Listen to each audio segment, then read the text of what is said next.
Good morning. તો આજે હું જીમ પતાવીને જલ્દી આવી ગઈ ઘરે, બીકોઝ આજે મમ્મીનું વટ સાવિત્રીનું વ્રત છે. હા, બસ આ જ દિવસ માટે મમ્મી 1 મહિના પહેલાથી તૈયારીઓ કરતા હતા. હવે મમ્મીનો સ્પેશિયલ દિવસ હોય તો મમ્મીને મસ્ત રેડી તો કરવા પડશે. તો હું મમ્મીને રેડી કરું છું ને અહીંયા ફાઇનલી મમ્મી થઈ ગયા રેડી. કેવા લાગે છે મને કમેન્ટ કરજો.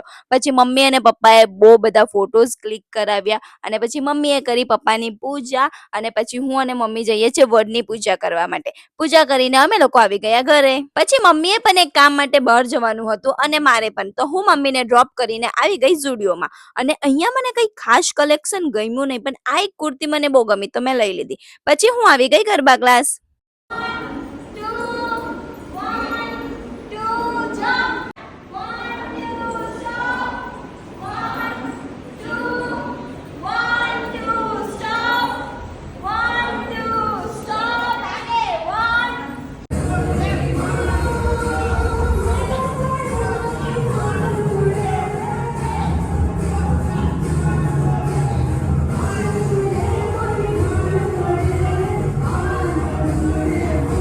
પછી રાત્રે ક્લાસ પતાવીને હું આવી ગઈ ઘરે અને આજે તો મેં પણ હોકોની વાયરલ આઈસ્ક્રીમ આમચી મંગાવી છે and really it's so tasty. It means હવે વિધાઉટ મેંગો સિઝન પણ હું મેંગો ખાઈ શકીશ.